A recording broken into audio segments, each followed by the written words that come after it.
Why does no one talk about Sprint Zero? I know it's not part of the Scrum event, but when you start a brand new project or you have a major shift like an acquisition or a system migration, you can't just start writing user stories and throw it in the backlog and expect the team to actually start delivering. There's work that has to happen first. And this is what this video is about. Hi, I'm Nan Ross. I'm an Agile Product Delivery instructor and an AI consultant, and I teach professionals how to move work from idea to execution and delivery. So let's talk about exactly what is Sprint Zero, why teams use it, and what exactly needs to happen before the sprint begins. So there's no Sprint Zero in Scrum, right? So why do so many organizations have one? And when does it actually help versus hurt? Now, we hear about sprint planning, daily scrum, sprint reviews, and retrospective, but on a brand new project, major transformation, new systems, teams often have work to do before meaningful delivery can begin. They might need access, environment, initial priorities, stakeholders, technical directions, or even an initial backlog. So technically, some Scrum practitioners would argue that if you're not working towards a sprint goal and a usable increment, you should not call it sprint at all. But the term widely used in organization is described as setup, discovery, and enablement activities that helps the team begin iterative delivery. Sprint Zero can reduce uncertainty, not try to eliminate uncertainty. So early in my career, I started as a developer, and honestly, I really didn't even know how work actually came to the backlog before I actually started on a story. And at that stage, my focus was purely on writing code and delivering assigned tasks. I wasn't yet exposed to the broader activities that happened before development began. So that changed when I was appointed as a lead developer on a project where we were migrating documents from an existing platform to a cloud-based platform. I was assigned a team of developers, and for the first time, I was involved in much more than just development. Suddenly, I wasn't only building features, I was also helping shape what we were building in the first place. I had to schedule discovery sessions with stakeholders, ask questions to understand what they needed, identify requirements, and make sure that we had the right technical platform and access in place. I also help determine how that work should be organized so the team can actually start delivering. So depending on the project, I was doing some of the work that might normally see from a business analyst or a product owner, including help create and organize the product backlog.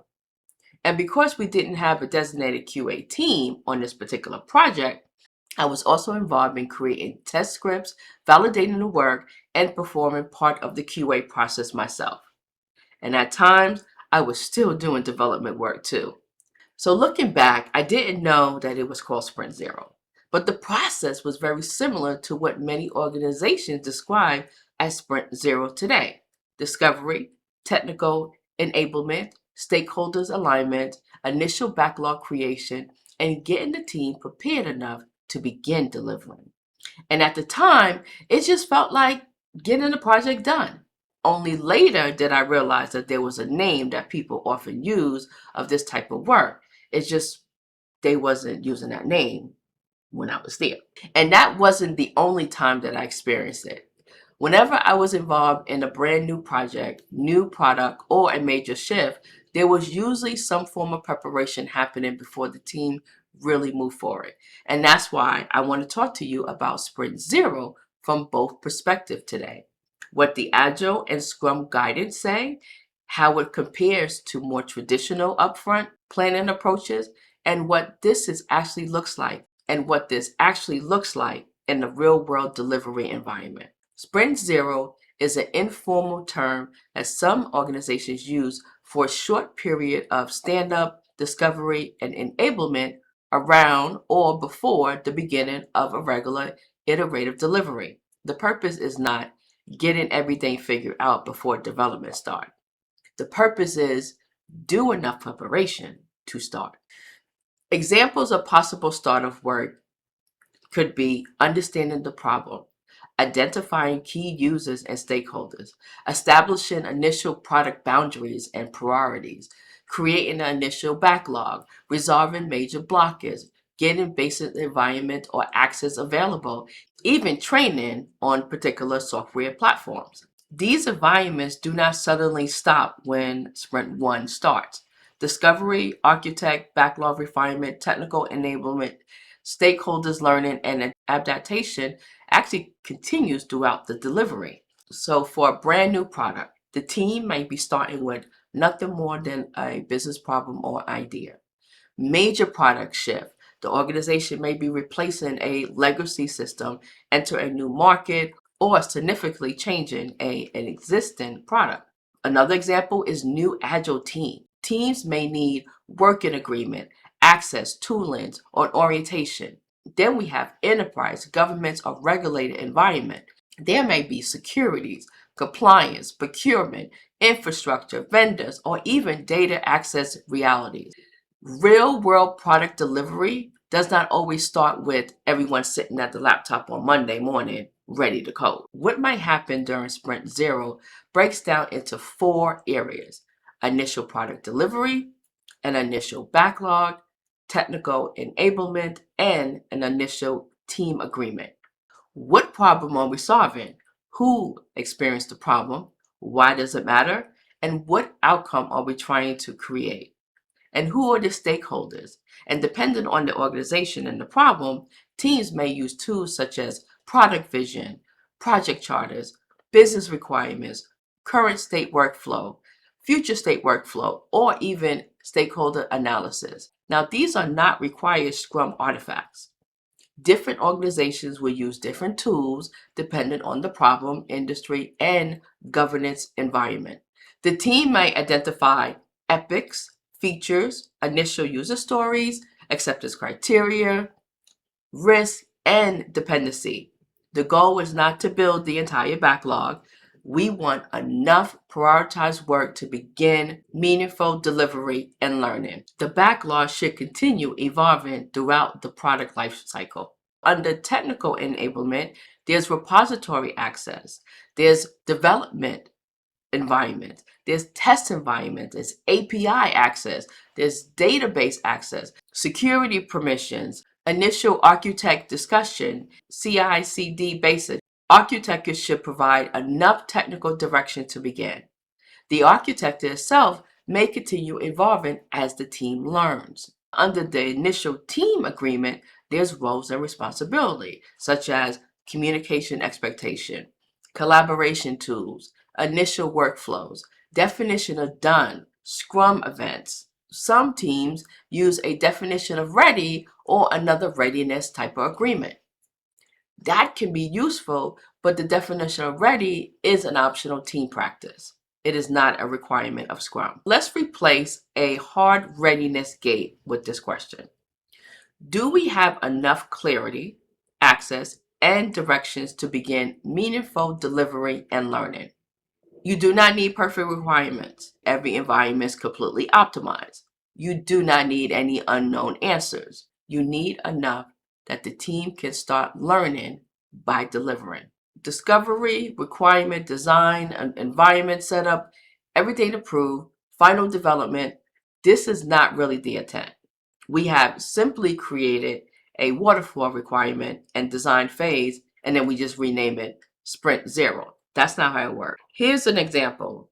A company wants to improve an employee onboarding. Initially, the team may talk to HR, understand the existing onboarding process, identify employees as key users, and identify major system involved. Then they have to discover the security requirements, establish an initial backlog, and get access to the development environment. But one first meaningful story might be, as a new employee, I want to enter my basic information online so that HR can begin my onboarding process. Now the team has enough information to at least start delivering. While Sprint 1 is underway, more discovery continue, more stories are refined, technical questions continue, stakeholders continue providing feedback, and the solution evolves. Here are the 5 common Sprint Zero mistakes. You try to document every requirement. You're trying to finalize the entire architect. You're building the entire backlog up front. You're allowing Sprint Zero to drag on for weeks or months. Sprint Zero should reduce uncertainty, but not eliminate uncertainty. Technically, Sprint Zero is not part of Scrum, and if there is no sprint goal or a usable increment, some practitioners would say it's not really a sprint. I get it. Practically, organizations still have setup work, even if it's agile. The more useful question is not should Sprint Zero exist. The better question is how much preparation does this team need before it can begin delivering and learning?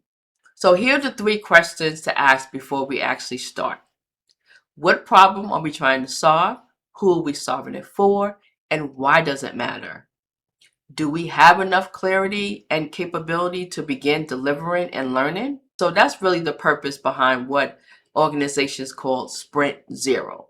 Not to plan everything, not to eliminate every unknown, but to remove enough uncertainty and friction that the team can begin delivering, learning, and adapting. So remember, Sprint Zero is not officially part of Scrum.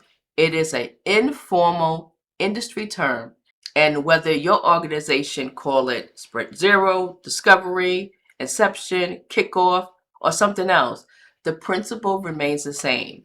Prepare enough to start and then learn through delivery. Thank you, and I'll see you in the next video.